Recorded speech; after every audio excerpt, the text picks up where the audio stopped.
right, we're back. We're back. We're back. Oh my God, we came back. The aliens let us go. Yes, I think the aliens got into the phone system there and was kind of like getting her done or something. I don't know what happened. All I know is I have an implant right now I can't scratch. If it's Don't you hate those? Oh man, I tell you what. It's like a zit you can't pop. All right, where did we leave off? Val, you was asking questions, and that's where we. He was talking about the book that was the hardest book for him to write. He was saying it was his first one. I would think, with a writer, your first one's going to be the one you're most critical of, and all that. And absolutely, because although we're narcissists by trade, we all really at the end of the day believe that we really are hot shit. But sometimes we don't necessarily believe that, especially when we're faced with our own writing and we look at it and we're like, this is bad, this isn't good. But most times it takes somebody else to look at it because we're, as you said, Val, too critical of our own writing. Yeah, I would imagine. And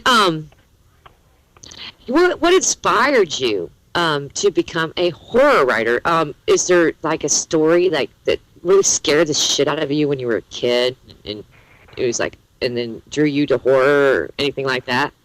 Well, I didn't know I was a horror writer until I was told I was a horror writer. I just thought I was a writer. So I never came out and said, like maybe Manson said, boy, I want to be a serial killer. I never came out and said, boy, I want to be a horror writer. I just want to be a writer.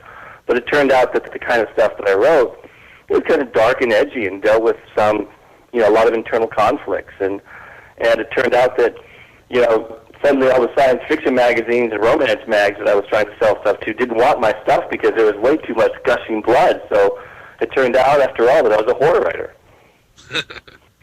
I was kidding about the romance mags, by the way. You're talking about all the short stories you used to write before trying to do novels, and I remember reading Scary Rednecks, another inbred story. Yeah, that was the first big one we did, David Whitman and I, back in about 1998, we were both trying to explode on the scene, and we actually did with this short story collection called Scary Rednecks and Other Inbred Horrors. And, one of the stories is being made into a movie, and other ones have been novelized by David, and it's just become so popular. It's been printed now like 3 different times in 3 different versions. It's extremely popular. So what do you think about the movie part of it? Do they capture everything that's been wrote in it, or do they just kind of skim through it? That was Catfish Gods, right? Story. Yeah, think about a short story. If anyone tries to make a movie out of that, they have to add so much. So, I was involved a little bit in the script writing for it, but in the end, the heart and soul of it's the same, and the theme of it's the same. But, they had to add so much backstory and front story that it doesn't necessarily resemble what I actually wrote. Awesome. Was this Catfish Gods? It is. It's Catfish Gods, right. That was a really well written, and it wasn't really like horrific or anything. It was just a really good tale that had a lot of creepiness in it. Like you're saying, they're just a little too dark for maybe other genres or something. Absolutely, And I think the reason people like Catfish Gods so much was because, we all have grandparents and we've all been fishing and most of us have been little boys and little girls out on the lake and kind of creeped out by what's beneath us and everything else. And I just kind of tied into how it was for me when I was that age and wrote from my own, pre-teenage point of view. Wicked. Cool. That is awesome. And I had the pleasure of meeting Weston years ago in 2005 at the New York City World Horror Convention, and we met at the place where most authors meet at a convention, which was the hotel bar, and with the slippery, buttery nipple. Yeah. By the way, I think it's the only hotel bar that closes down at 10 o'clock on a Saturday night and isn't open on Sunday, and it's on Broadway. What the hell? Yeah, that was bullshit. I can remember running around with Jack Ketchum trying to find another bar. I mean, if you remember right, the bar closed at 10, and the Bram Stoker ceremony didn't get over till midnight, and we all wanted to drink, so we all collected about $400 or $500 between everybody. Went across the street, bought racks and racks of beer, and then we took over the whole downstairs basement of the hotel. I remember that. And it was one huge party. Yeah, I was down there till about 4 in the morning. and it was still going crazy. That's where my military acumen came into good use. You know, I can't really use it too much, but if I want to control a whole bunch of semi-drunk people and make them drunker, they suddenly listen to me. It's like magic. It is. It is you. You want more beer? Go here. Okay, yes, sir. Do it now. That's great. Oh, man. That's awesome. Oh, gosh. Man. Well, you have a new title coming out that's as yet hasn't been announced. That's true, I do. I guess I should announce it, huh? I was wondering if he was going to say not secret. I almost was going to say, well, let's hear it, but then I was like, no. That was it. He just told you. Well, here's the deal. Here's the deal. Contracts have been signed. Money should be hitting my bank any time now, which means I can begin writing. But Badley Books out of England, their mass market publisher there, has asked me to do a zombie novel called Empire of Salt, and it's going to take place in the Salton Sea area of California. Ooh. And it'll be published in mass market first in England and then in the U.S. shortly thereafter. Nice. Awesome. That sounds awesome. Yeah. I'd love to see a good zombie one by you. Yeah, I'm thinking. And, you know, I've never done zombies before, but you know they like my writing enough that they felt that I could bring the necessary human touch to the zombie mythos. Hey, me and Graham one time talked about like having sex with a zombie. Well, the only problem with that is pieces keep falling off, so you have to keep a staple gun and duct tape head. You know, because they move so slow. You know, they move that's so what slow. Brian King told me. He said whenever he has sex with zombies, it's hell on duct tape. It's hell on duct tape. Well, there's some positive things too, though. For one thing, all the black shit coming out of them makes good lubrication, and if you get uncomfortable with one hole, you can just make another. Let's make another. Damn, you know, it sounds like you've actually done this once or twice. He has. Can you tell? I can. I can absolutely tell. Oh man. Yeah, that's an image that I don't want, so I'm going to return to the buttery nipple image. Thank you very much. Yes, we'll go back to the buttery nipple delivering pizza to your house. Thank Yeah, you let's very cook much. that butter out of the refrigerator. Ready to lick it off there, darling? Hey, where can people get your books at? Well, you know, they're in a lot of the bookstores. You know, not all of them.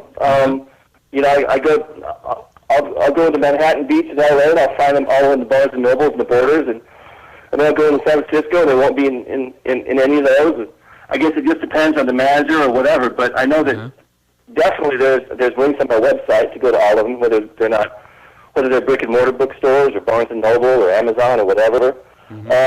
Right now, the only one that's still in print is Scarecrow Gods, and that's in paperback, and that's published by Delirium Books, and that one's still selling right up the shelves. So.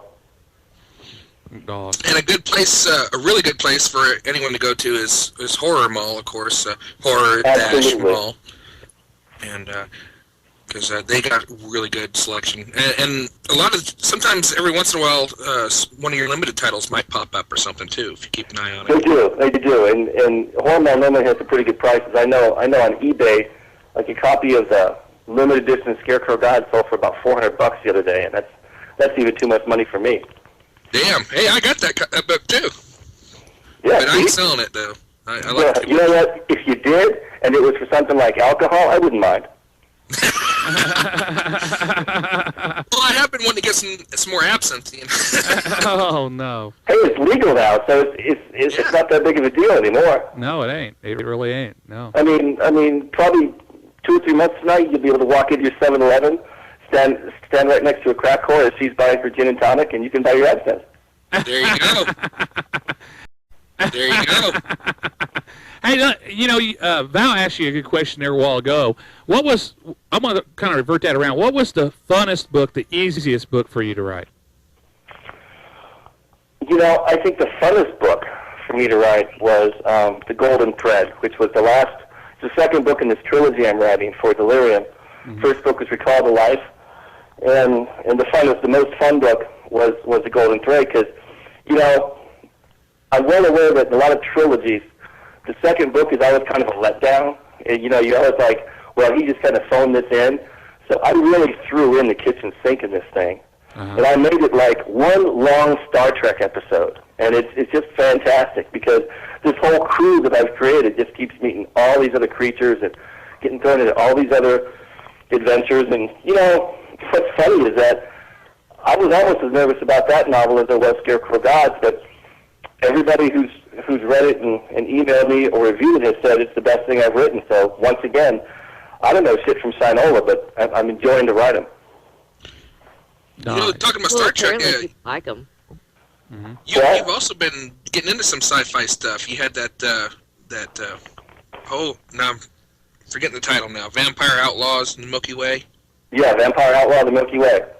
Yeah. Oh, that was a weird one. So that's just your old 1970s pulp vampire space opera fiction type stuff. I mean, I wrote it because I wanted to, and Bad Moon Books liked me enough, and I sell well enough, at least in the short form, that they're more than happy to let me run with it. In fact, I owe them 2 more books in that series, so that it can finish up and be novel sized by the end. Oh, sweet. Sweet. Hey, Val, you got another question? You had a good one, remember? Before we got on air. Stop playing with your nipples. But I asked it already. Which one? The left or right nipple? I mean, the question.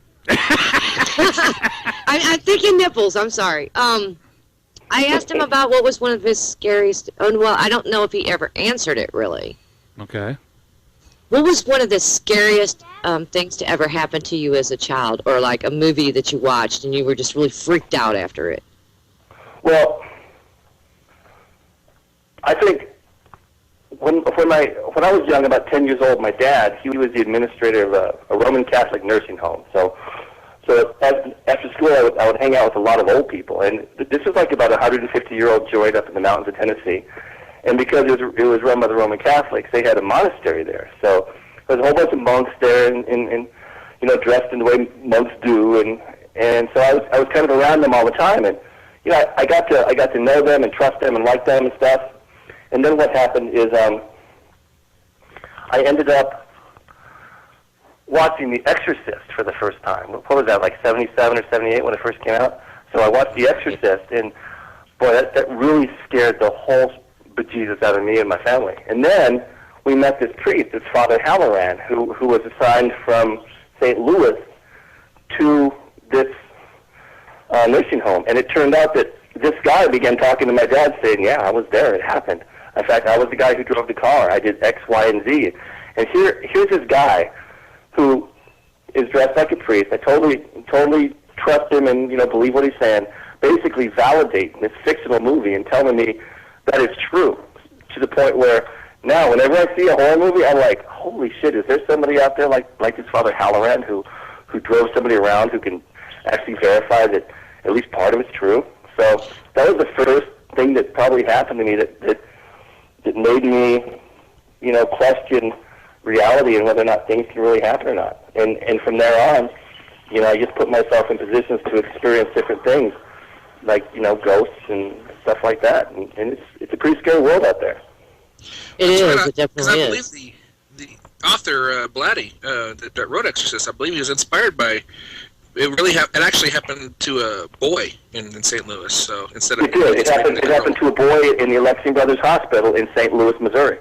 Absolutely. That's right. I grew up in St. Louis, so you can imagine when I saw that movie the first time. You went, glad I ain't living there. That movie freaked me out, too. Scary movies freak me out. I can read them easier than I can watch them. Well, there are some movies that are fun, and there's some movies that are just scary. Like, you know, Carpenter's Prince of Darkness, that one's scary. You know, The Exorcist, that one's scary. Most zombie movies, they're not so scary, you know. I think that Night of the Living Dead was probably, to me, the most scary of them, only because it seemed like the most real. Mm-hmm. Right. Yeah, I remember Texas Chainsaw Massacre, the original, freaked me out pretty bad because it seemed like it could really happen. You could really go out in the country and run across something like that, you know. Well, I think so too. I mean, you know, growing up in Appalachia, that can absolutely happen. And now I live on this corridor of Texas and Mexico and Arizona. I can see it happening next door. Oh man. There are some crazy people in the world. That's for sure. But the key way to knock on somebody's door and make them not think that you're a chainsaw massacrist is to do it with your nipple showing. There you go. Yeah, there you go. So, you know, hey, speaking of nipples showing for autographs, because everybody seems to think I want my nipples autographed. Have you ever had one of those just really, really freaky fans that you was like, oh my God? You know, there was an oh my God girl who all she could say is oh my God, and she was from North Carolina. But I mean, every single word was oh my God, and until we finally had to totally diss her. I think me and Ed Lee found a way to escape. But there's a ladies sewing circle that lives down in Tennessee. That every time I would go to Baltimore for Horrifying, they would all drive up, and they would all sit in the bar and they would drink the whole time. And then when I had a reading or I had something going on, they would come and visit me. They wouldn't visit anybody else. They wouldn't talk to anybody else. They would only talk to me. And then when the convention was over, they would go back down to Tennessee. And there are three, you know, mid-50s ladies who would sit there and crochet and sew in the bar and slam down their Jack and Cokes. And all I know is I didn't know whether to be pleased or creeped or just a little worried that, you know, the kind of fans I have are that hardcore, drink that much. And by the way, what the hell were they sewing that whole time? we made you your own personal body bag. Yeah. A little death shroud for Weston there. Or it could be made of human skin or something. You know, isn't it funny here? You know, of course he is from Tennessee originally, so, but he keeps bringing up stories from Tennessee. God, where the hell do I live? Tennessee. Makes you wonder, don't it? No, I don't. She was probably one of them. Not at all. She was probably one of them. Just how it is here. She's probably one of the obsessed fans. You better watch it. And when you come into Nashville, darling? Probably next year. Awesome. Well, I'll have to come out for a book sign. Keep them nipples better, let me tell you. Yep. I'll make sure I have lots of Domino's pizza garlic butter to pour on them. Oh, man. Woo! I'm just going to tell you, my 18-year-old daughter just walked by and gave me the strangest look. When you hear things out of context, you have no idea what they're talking about. It's a good thing. Well, the thing about licking garlic butter off of it is the mosquitoes won't bite you afterwards. Mosquitoes. Nor will the vampires. Or werewolves. Yeah. Oh, man. Hey, let's play another song, and then we'll get back on here and ask you some more questions. Man, I'm having a blast. All right. Let's play some Clouds Over California. It should be Clouds Over Tennessee, I think. I tell you what. All right, Clouds Over California, Devil Driver. And we still have on who, Graham? Weston Ochse. trying to get him in trouble at home there. So. And I think we ought to order a pizza. With hot butter garlic sauce. Oh, man, I'll never look at that the same way. I think Domino's needs to buy an advertising spot with the amount of interest we've garnered in pizzas. I think people all around the world are going to order pizzas right now just so they can see who's at the door. They need to kind of merge with Hooters. And hey, you know, that means I need to do a commercial. Domino's order Hooters. There you go. With the hot butter garlic sauce. Yeah. Makes it a slippery nipple. Oh, yeah. Hold on, I got to tune them in. Oh, there we go. All right. Woo. Hey, Graham, you had a question? Yeah, Weston, I was curious. Your wife is also a very popular author, Yvonne Navarro. Did I say that right? Oh, absolutely. And that must be really something. Two authors, husband and wife working together like that. How does that work out? It's great. I mean, not only do I have a drop dead gorgeous wife, but I have a wife who I can talk about blood and guts and cars and guns with, and she likes it just as much as I do. I mean, it's a win-win situation. Oh, nice. Do you offer each other a lot of tips on this and that? Like if she needs some military advice for details, or something like that, or? Well, we do. I mean, we talk about stuff, the horror and dark fantasy and science fiction all the time. I guess when like regular human beings drive down the road, they might talk about, I don't know, the cost of tea in China, or oh, look what's on sale at the new Walmart. But what we talk about is oh boy, did you see that cool zombie movie, or did you think about that sci-fi twist in your book, or are you excited about the new Predator movie, or all this other stuff having to do with all the genres that we just get really excited about. Oh, that's awesome. That's a great couple. That's definitely awesome. So when are you guys going to write a book together? Oh, I don't know. I don't know if we can, because writing's such an individual thing. I mean, I was able to write a couple short stories with David Whitman a few years ago, and recently a couple authors have asked me to write novels with them, or one novel, one screenplay, and both times it just didn't work out, and probably because of me, only because, when I have my own ideas about something, I want that idea to work, and the thing is I guess I'm not mature enough yet to play well with others, so I need to work on that. It's got to be really hard to collaborate, though, It is hard, especially when, you have two narcissistic people working together, and both of us think that we're, God's gift to writing, and if we're both God's gift to writing, one of us can't be wrong. Yeah. It's hard. Mm-hmm. Wow. Yeah.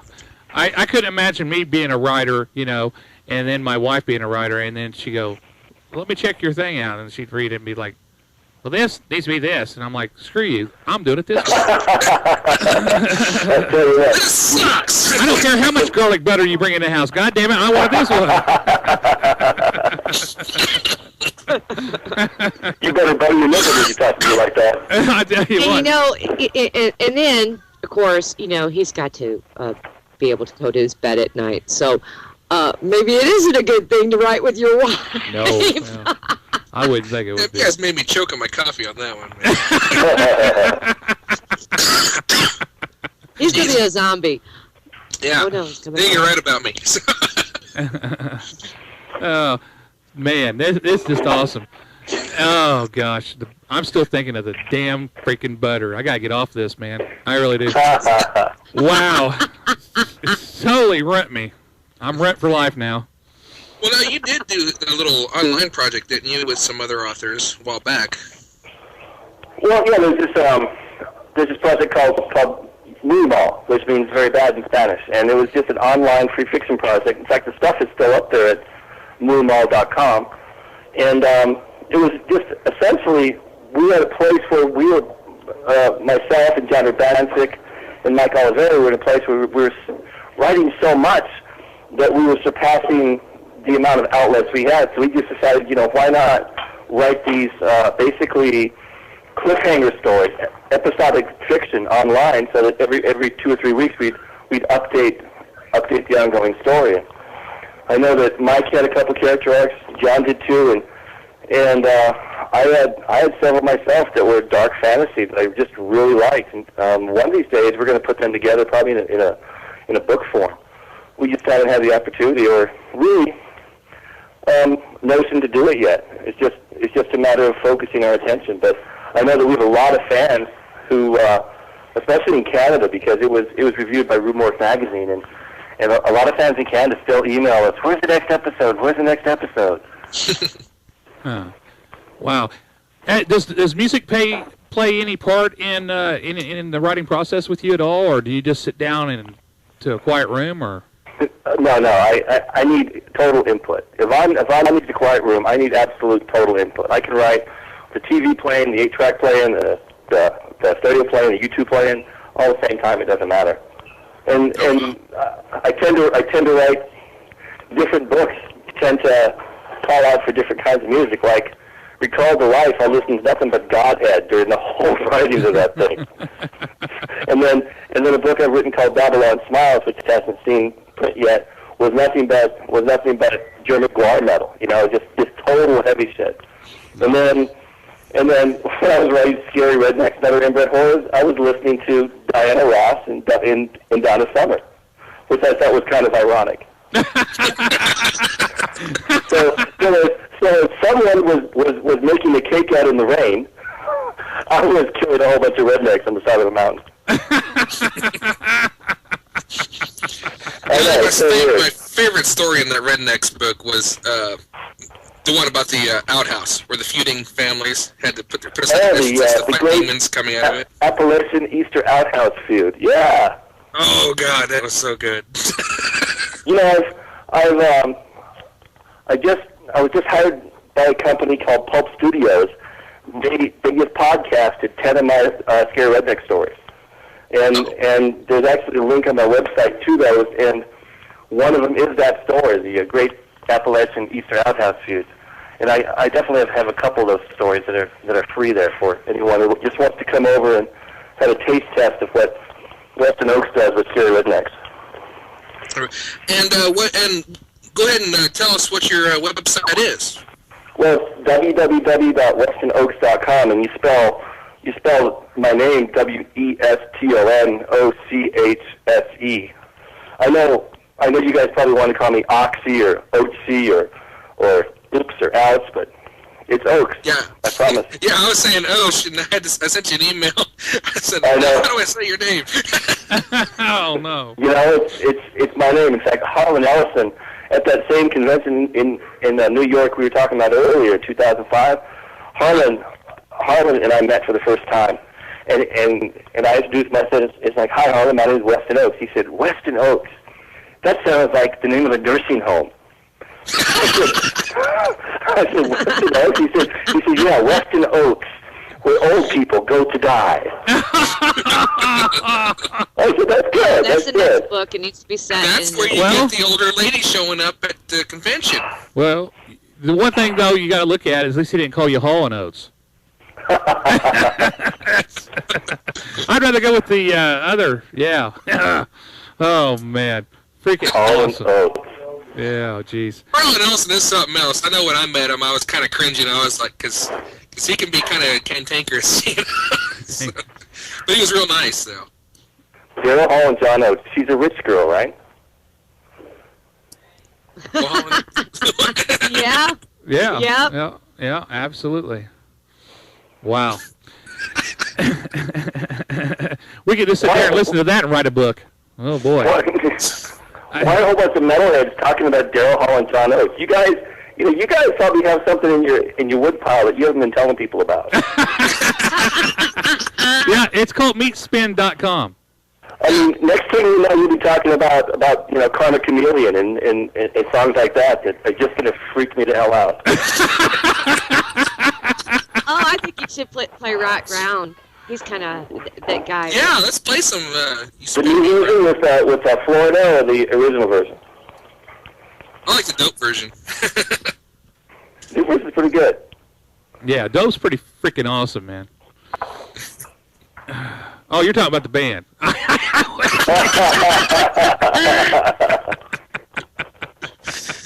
that's a good question. You get a lot of peyote out where you're at? What? They grow a lot of peyote out where you're at? They grow a lot of peyote where I'm at. And in fact, if we don't grow it, the Mexicans will bring it to our door, just like a Domino's pizza. Oh, sweet. With garlic butter? with jalapeno garlic butter. Oh, you're talking about the band.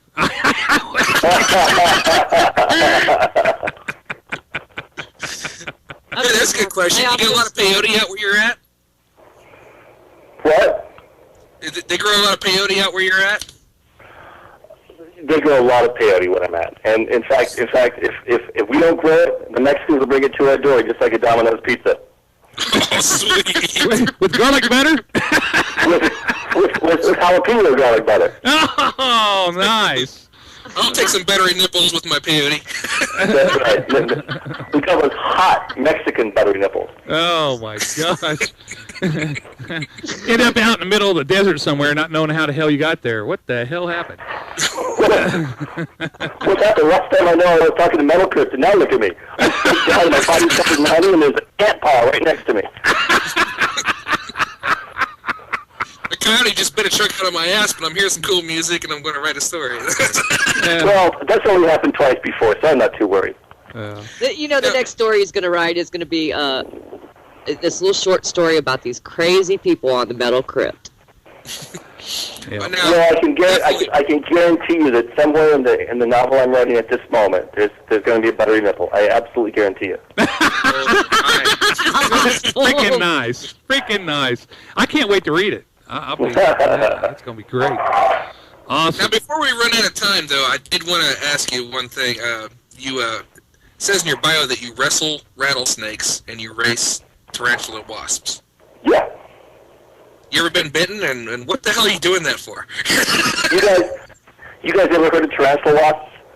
No, I haven't, actually. They're called tarantula wasps or tarantula hawks. Now imagine a wasp the size of a hummingbird.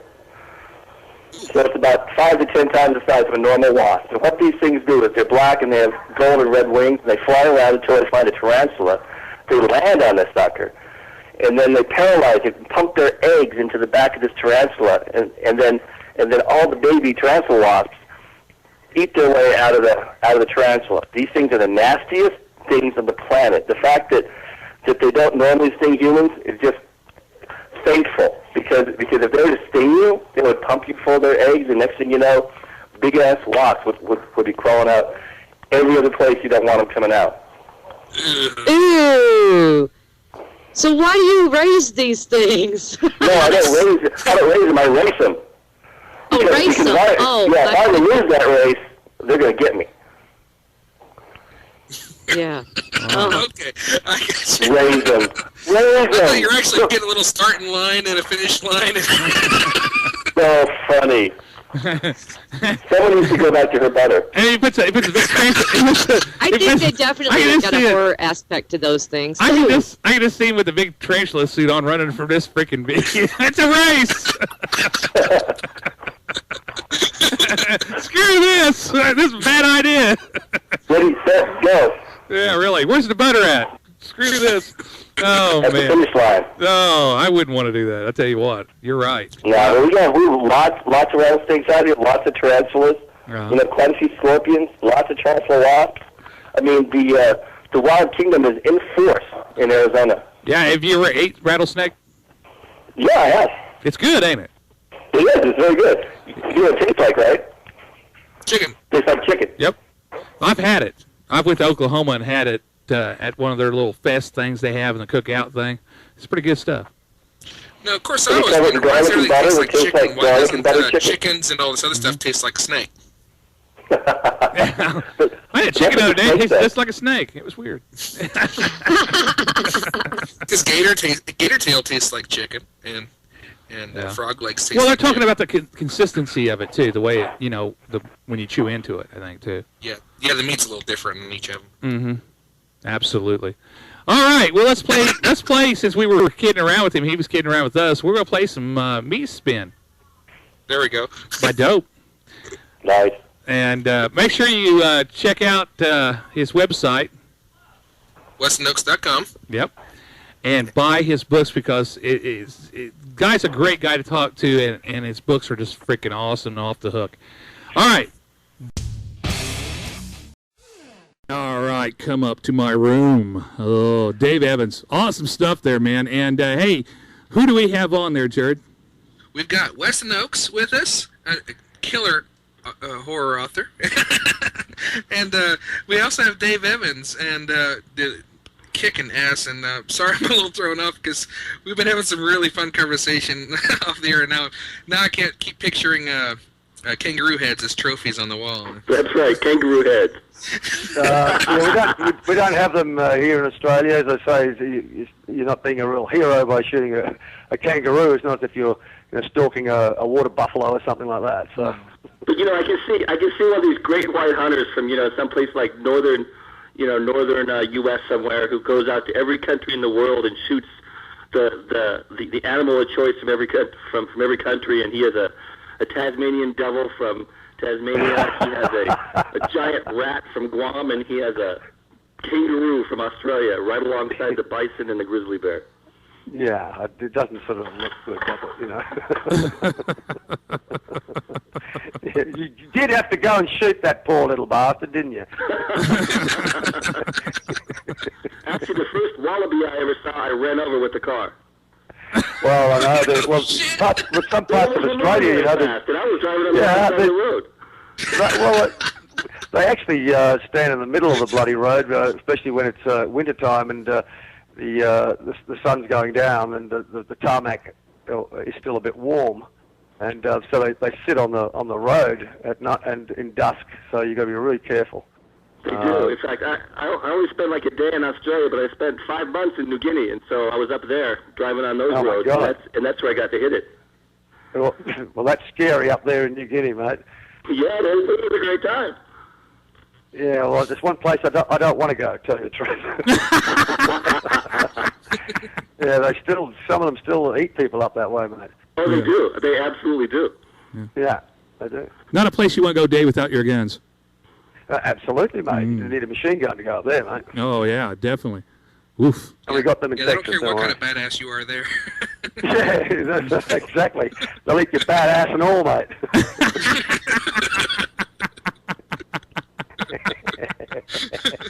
I love it. Absolutely love it.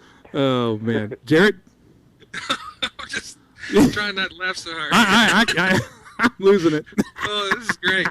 But well, Weston, I wanted to just say how fantastic this book Blaze of Glory is that you got coming out through Bloodletting Press. I read it in one sitting and it just blew my mind. No way. Oh my God! I was emailing you last night. I was saying, I'm finishing up reading it here, and I sat down and just couldn't peel away from it. I was done at. I'm a slow reader, so I was done at 4 a.m. Well, I appreciate that. You and six other people know I've read this book, so hopefully when it finally comes out in I think a month and a half, hopefully everyone's going to feel the same way you do. What's funny is I got an email from one of the guys who read it, and there's poetry in there from William Blake, and he said, and Dylan Thomas, and the guy said that he's going to get that poetry tattooed on his back. Speaking of the tattoos you guys were talking about earlier, he wants to get that poem tattooed on his back because it really hit home. Wow. Well, and see, people do listen to our show. Yeah. You were the one. No. Oh, I love it. I had to put that in there. Oh, man. That was too good. Well, and of course, I love novellas. I think it's the perfect size for books because there's less filler. Like not all novels have or got too much filler in them, but a lot of them do. But for me, it's like watching a movie because it's longer than a short story, so you can get in-depth characters and everything, and yet it's not as big an investment as a novel. So it's about perfect. So this wasn't too bloody for you? You didn't have to read with the lights on, keep your wife awake? Oh, it creeped the hell out of me. It really did. And I was awake for a little while because I tried to go to bed right after. And I was awake for a little while. It was the images in my head. Something crawling all over you. Yeah. Yeah. For those who don't know, it's about various types of worms called maggies. And maggies are the little ones, like little maggots, but they have mouths on each end, and they just bore right through you and pop out. And then there's the little slick ones that come up through the toilet, and And then there's caddies, because they're the size of Cadillacs, and they just eat everything, buildings and everything. It's like they're cleaning house, like a big broom sweeping over the world. Exactly, cleaning off the earth of all evidence of the human race. There you go, which is a great concept. But these Maggies, naturally the idea of a giant worm coming at you and just trying to devour everything, that's scary in a very cool, entertaining Tremors kind of way. Right. But what really creeped me out, kind of got under my skin literally, was all those Maggies. I mean, they just come after you. They just trillions and billions on the ground. Yeah, just like a big army and stuff. And by the way, now Dave's not going to be able to sleep tonight, and he's got to do this tour still. And yeah, I'm not into maggots and worms and stuff like that. They're pretty gross and grotesque, obviously, but yeah. Wow. That's what I'm thinking. Oh, shit. Yeah. And what hooked me right away is it starts right off with some people holed up in a hotel, and they got salt all over the place because, worms and salt. And you're talking about Sally Struthers is outside screaming because she's all infested with worms. and it's just the image of Sally Struthers. with all eaten up by worms and running around screaming. I don't know what it is, but every time that name comes up, you always bring her up. and you always bring her up in that weird way. It's hilarious. Sally's going to be calling in on the show one of these days. What the hell are you talking about? Yeah, Sally's going to say, what's your beef with me? Well, what was it? We had Dave Ellerson a while back, and he was talking about going to third world countries, and I said, yeah, if you ever see Sally Struthers, just slap that cupcake out of her hand. And he was like, what's the animosity you have with Sally Struthers? I remember that. I remember you telling Dave and having that conversation with him. Oh, man. And speaking of going to third world countries and stuff like that, or going overseas and stuff, Dave, you don't drink the water? Do you drink, like, bottled water? Or? Yeah, if you go to Egypt, or not because I'm doing any gigs there, but I've been to Egypt, and I got really, really sick there. And, you drink bottled water. I mean, most of where I perform is in Europe and the US and Australia. You can drink the water, so there's no problems at all. So, yeah, I don't think I'll be doing a tour of India in the near future, mate. Yeah, after this worm thing, I don't know. Yeah, the worm thing. I remember reading about a kid in India. I think it was India, and he started having flies coming out of his penis. Oh, please. And everyone was baffled. Like, why are flies coming out of his penis? I mean, you put your penis into a fly, but I've never heard that fly coming out of a penis. Yeah, ooh, boy, can you imagine? Oh, my God. No, I can't. I don't want to. See, all the most disgusting things I've ever read come to mind when I'm reading about maggots. I know it. And this book... Well, at least you said when you're reading about maggots, not when you're reading one of my books. Yeah, you're right. Hey, how long did it take you to write the book? Well, I wrote this book actually in about a month. I sat down, I wrote it in a month back when I was living in L.A., because I wrote the novella first because there were some guys interested in making it into a movie. So I wanted to get the novella down and then base the screenplay off the novella, which I did. And I don't know if you had time to read the essay in the back, but there's a pretty long essay that kind of tells this sordid tale how, everybody from Ken Foray of Dawn of the Dead and Reggie Bannister of Phantasm, a lot of people were signing on to do the movie. In fact, it had made the Howard Halls of Amon-Ra Entertainment, and Wesley Snipes was thinking about playing the lead character, and then just shit rolled downhill, and it never happened. It's a classic tale of Hollywood screw-ups. Mm-hmm. So it was originally written in about a month, which is about regular for a novella. Mm-hmm. And unfortunately, not being made into a movie, but your little bit at the end there, though, it did have some nice lessons, as well as being very entertaining because of all the people you kept running into. Angus it's a morality tale, and how many people have to evacuate a mountain because of a forest fire with Reggie Bannister and Brink Stevens on like either side of you. Oh yeah, that would be surrealistic, just like you're talking about. You know, I could see Ken Foray doing this as Buckley, the main character, so easily. And speaking of characters, of course, that's another beautiful thing about it. Your characters are so real, so human. This isn't just some gory thing about worms, you know. So people, I know it makes people squeamish, but you can get past that. The horror is laid on thick in the beginning, but then it really gets deep. There's the little glimmers of hope that keeps you going, and good book. It just really carries you through. The only thing is, though, now that I got Sally Struthers in my mind eating a ho-ho full of maggots and like freaking get that out now. Well, there are Twinkies in the book, you know. Yes. Keep that image. We need some more cover art. So that might be the alternate cover. That'd be awesome. You know what? The Bloodletting Press book, which is it's a limited edition, so people do need to go out and pre-order it as soon as they can. Go to Horror-Mall, look up Blaze of Glory, and pre-order it. There is a picture of Sally Struthers in there. They're all eaten up with maggots.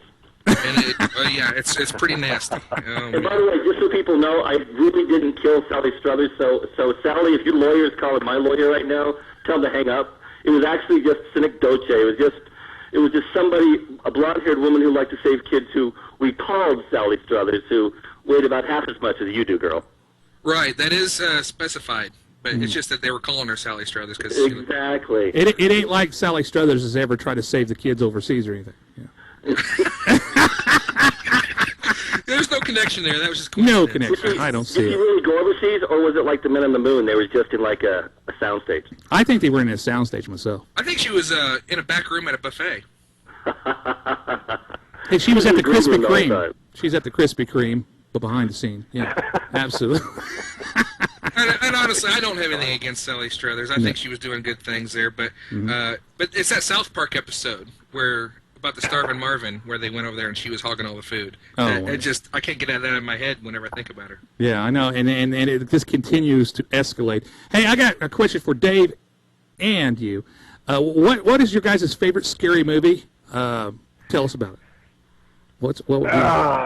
Boy, it's for me, it's hard to say because I don't really get scared that much these days. But when I was a little boy, there was this is going right back. You guys you don't even know this one, but it was a black and white film when I was a kid, and it was called The Monster That Challenged the World. And I couldn't watch it. I was only about 7 or 8 or something. But every time I poked my head up to look at the movie, that's when the bloody thing was doing its worst, you know. So yeah, I love horror films. I just love the thrill of it, but I don't really get scared. I just love them. So I don't get scared. I just love the thrill of it all, you know. There was one film, though. I must admit, guys, there was a film when I was 21. It was called The Obsession of Joel Delaney. The Possession of Joel Delaney. And there's a film that not many people know about, and that was before, The Omen and these came out. That was a really scary film, Possession of Joel Delaney. Any of you guys ever hear of that one? Yes. I've heard of it, but I haven't seen it. I've seen it. Yeah, that was a pretty scary film, I thought. It really is. Yes, absolutely. Weston? The all-time scariest movie for me is The Exorcist, and not just because of all the reasons everybody else has, but I have added to that. My dad at the time was working at this Roman Catholic nursing home, and they had a monastery there and everything else.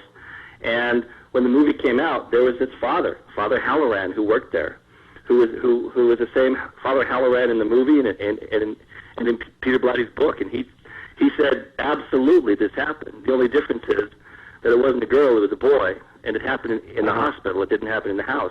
And the very fact that could happen, the very fact that, I have this person who, at the time, represented supreme authority to me, telling me that it was true, scared the shit out of me, because I was like 10 years old when that came out. And every time I watched it, I kept remembering this priest telling me, oh yeah, it's true. It just scared me to death. Ooh, wow. There's a movie that came out I don't know, 10 years or so ago. I think it was called Possessed or something like that. Yep.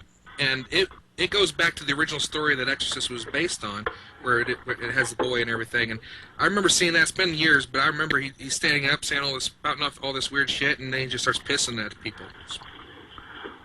You know, possession can be explained by a lot of different things. It could be psychological, but the very idea that maybe it's not, maybe there is this higher power, this other world, this place where evil exists.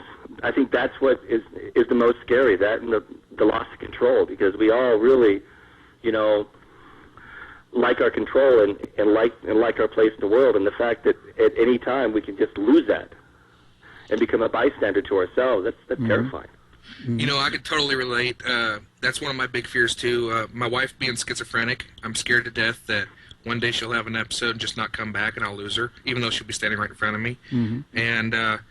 And there was a time when I had a car accident and my skull was pushing in my brain, and I had all that going on, and I was having hallucinations and everything, and I was losing control. And where I'm like sitting back and watching my arms throw things at the wall and at my mother and stuff, and I just couldn't do anything about it. And it's terrifying, And I imagine probably 50 years ago, someone probably would have tried to exorcise me. Wow. Probably. Yeah. But of course, my skull got straightened out, and like John Aston said in Night Court, I'm much better now. Here's Johnny. Hey, if they want to get a copy of your book, where do they go to get a copy of it? Well, they can go to Horror Mall. Just type in Horror Mall in Google, or it's www.horror-mall.com, or they can go straight to Bloodletting, or they can go to my website, because I have links to it from my website. My website is right there on your website. It's linked right there, and just go and click. I know that. Here's the deal: if they don't order it in the next 2 or 3 weeks, they're not going to get a copy, because it's limited edition, and normally there's 150 to 200 copies that are sold, and that's it. So. And it is very worth it. Morning Star is an imprint of Bloodletting Press. They're putting this out, and I have one of their books, the play of Terminal by Brian Keene that Roy C. Booth did, and it is gorgeous. It is well worth the money, and it's just beautiful. It's something that you just want to keep forever, and this one here is definitely another keeper. Absolutely. One of the other really cool things about this story is the characters themselves that you have. Not one single person would you see on the street and think they could possibly be a hero, but they pull together, and it's really being together that makes it all work. And for some of them at least. Well, and they all become heroes. Each one, even the bad ones, end up doing something heroic, and that's what I liked about all my favorite authors, is that you take a regular person or a character in the beginning, and somehow through the events of the story, they change and become something different. And that's what I always try and do with my characters. Right, because you got a garbage man, you got a used car salesman, you got an aged prostitute, you got some kids, and you got I got a hooker. And you got a crack addicted grandma. Gosh, addicted elementary school teacher. That's right. Every time I hear about a hooker, I think of Texas when I lived there, and Harry Hines Avenue. Yeah. Yeah. I thought you were going to say Sally Struthers again. She was probably there. Hey, Dave, when you're on the road, do you do a lot of reading, or what do you do? Sleep mostly when I'm on the road, because being a singer and the type of music that I do, you're doing show after show after show, and you've got to put the maximum out every show. And the only thing for your voice, you can gargle all you like and suck on lollies or whatever you want to do, but the only thing for your voice is sleep, because the body repairs. So when I'm on tour, I'm very quiet. I just sleep a lot of the time, and then get up on stage and just cause mayhem for the time I'm up there, maximum mayhem. And so yeah, I'm quiet on tour. Oh, awesome. Until the moment of truth. And Weston, does music play a role in any of your writing? Oh, absolutely. I mean, each novel has a soundtrack to it. Ones I listen to, and these are songs that I can just, depending on the type of novel it is, there are songs and artists I need to, just get me in the mood that I can just play over and over and over. For instance, Recall to Life, which came out a few years ago, I was listening to Godhead the whole time, and it worked for me for that. The novel I finished last year, Halfway House, I was listening to Queens of the Stone Age the whole time. Oh, And it just totally worked for me. And then this last one I worked had a heavy Mexican influence, so I was listening to Control Machete, which is it's a Mexican hard rock fusion rap band. It does all different things, but it's very hard. It does all different things, but it's very hard. Kind of like the same type of rap as Run DMC used to do, but with a lot of heavy bass and electric guitar. So it just really depends, but absolutely, music plays a huge part in what I do. Awesome. Now you got the Dave Evans experience, and you can write another book off of that. There you go. Absolutely. Are you kidding me? Think I'm joking? Thanks, Weston. I imagine that would be a pretty action-packed, hardcore one, too. Oh, yeah. I'm kind of excited about it, thinking about it. All right, hey, let's take a little breather here, and let's play some more Dave Evans. Let's do Take Me Down Again. What do you think? Nice. Sounds good to me. All right, turn it up. Oh, man, that song's going to have a new meaning for me now. I can see this guy with flies coming out of his penis wanting to sit next to a girl. Oh, my God. Unbelievable. We're giving Dave Evans some ideas here. AC/DC had fly on a wall, and he can have flies out of your penis. Yes. And we were talking about, what was it? New Guinea or something? They're off air? Yeah. New Guinea. Oh, my God. Sounds like a scary place. I don't know much about that area, so that's... No. Well, you don't want to know anything about it, mate. Just forget it.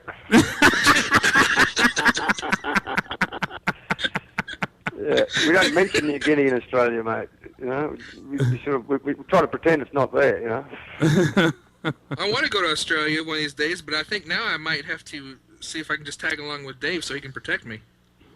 Because I'll wander off in the wrong place. Oh, New Guinea, I've heard of this place. Oh, let's go over there. I don't think so, mate. No, you can't accidentally go to New Guinea. You have to want to go there. You have to want to go up there, mate. Absolutely. Or a plane crash or something, maybe. Yeah. Well, go to New Zealand if you've got to go somewhere. It's a beautiful, beautiful place over there in New Zealand. So. Oh, I'd love to check that out. All the stuff Peter Jackson's done over there, all the filming and everything. Absolutely. It's an amazing country. The topography there is just so diverse and so amazing that, to film Lord of the Rings, there's probably no other place in the world that you've got all that topography in the one country. It's amazing. Awesome. Hey, Dave, after your tour ends here that you're doing now, what's your plans after that? Well, I want to get back to Texas for at least a couple of months, but I may be coming back to Australia for some shows at the end of the year here, and hopefully my record Judgment Day will be released in the UK, so I can get over to Europe February and March to tour over there. So it's been a few years since I've been to Europe, and I've got to get back there because they really rock over that way. So. Oh, they're going to love it. Got to get back there. Yeah, they're going to love it that you're there too. Absolutely. Oh man, you'll have to tell us about it after it happens too, Gus. Yeah, of course. That'd be awesome. Okay, Jared, go ahead. What's that? Go shoot. Me? Yeah. What? Yeah. What? Huh? What? Okay. What? What? No one like butter. Yeah. Butter. Nipples. Butter. Hey, did you get that buttery nipples part added to Empire Assault, or? I did. I absolutely did. In fact, I finished the first draft of the novel on Sunday, and I had buttery nipples in the last chapter. Awesome. Yeah, fill Dave in on the story of that. That was awesome. Well, it's a mass market paperback that's coming out in the UK first in January, and then coming out in North America after that. The cover can be found on my website. Just a beautiful cover done by Greg Staples of an underwater zombie, which is what it's about. Mm-hmm. And it takes place in the Salton Sea area of California, which, as anyone knows who might know that area, is just a really devastated, horrifically ecological disaster area. And it has to do with people moving into this town and discovering that not only are there zombies that live there, but they come from the water, just like Creature from the Black Lagoon. And it's nasty, and almost everybody dies, and everyone dies in different ways, and I had an absolutely wonderful time killing as many people as I could.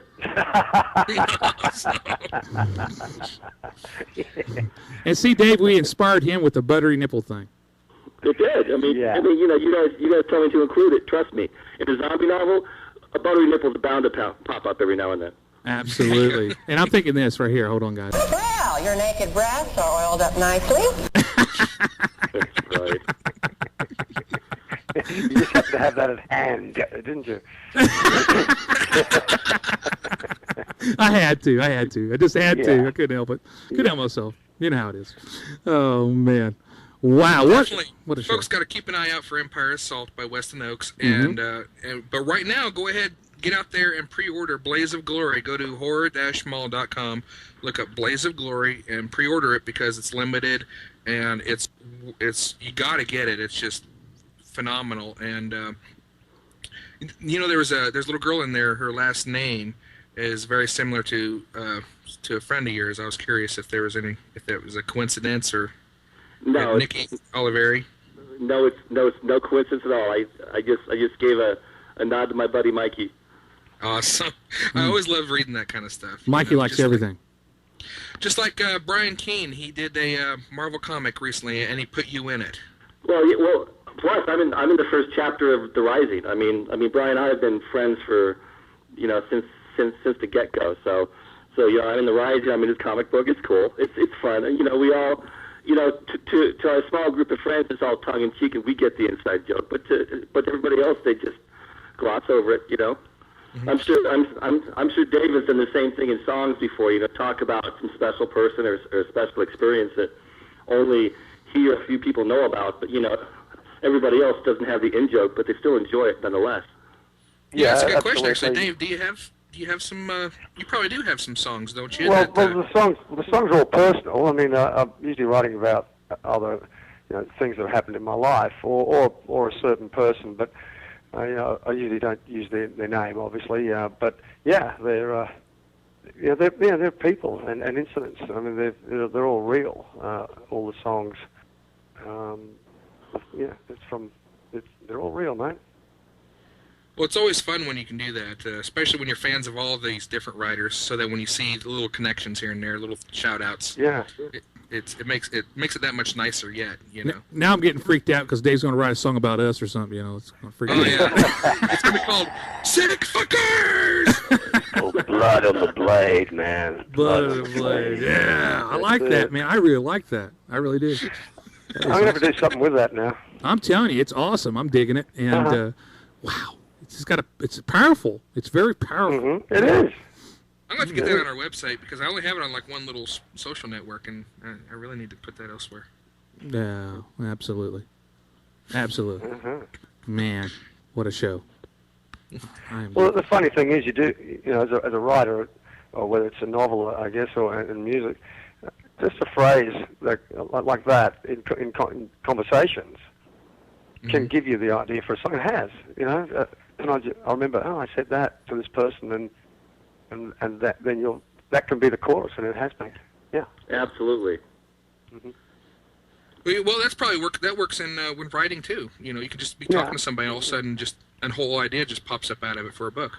Well, it's funny. I talk to some guys, some writers out there, and they're okay guys and gals, but they'll say, well, I don't watch TV, I don't listen to radio, I don't listen to music. I don't even really go on my computer. I just read and write books, and I don't get those people because I need audio, visual input 24/7. I need music on, I need the TV on, I need a comic book, I need a newspaper, I need everything going on because it kind of stimulates those parts of my mind that I don't know what the fuck's going on in, and every now and then, suddenly everything will crystallize and go, pow! Here comes this idea out of nowhere that, my mind's been working on all by itself. The main excuse I hear when people say that they don't watch TV or movies and all that, they say they're scared that it will screw up their ideas, like they'll accidentally copy something from these movies and such. And honestly, well, first off, you should have better control than that. But I don't buy that. And second, how do you, with so many people coming up with similar ideas all the time, wouldn't it suck if you write something that in your little reclusion, and you think it's really awesome, really original, and then you put it out, and then everyone says, "Oh yeah, it's just like that movie that came out 2 months ago." I know, and you spent a year working on it, like a lot of people do with their novels. I mean, that's ridiculous. And all you have to do is pay attention, it won't happen. Right. You can, if someone comes out with a movie or a book, then you're like, oops, that's just like what I'm writing right now. Well, I'll just have to change mine up a little bit. It helps, you know. So. I'll change the main character to Sally Struthers. That'll be different. Oh, there you go. Oh. Here's Sally Struthers. Hey, we're getting we're running out of time, guys. I hate to say that, but we really are. And it's been awesome having you guys on here. We'll talk to you guys a little bit off air real quick. But I want to end the show with some Dave Evans, Shoot on Sight. I played it earlier, but I'm going to play it again because it's a hell of a song. And then we'll end it off with some Metallica. And then up next will be Sin City Animal. So stay tuned for that as well. So here it is, Dave Evans, Shoot on Sight. Turn it up!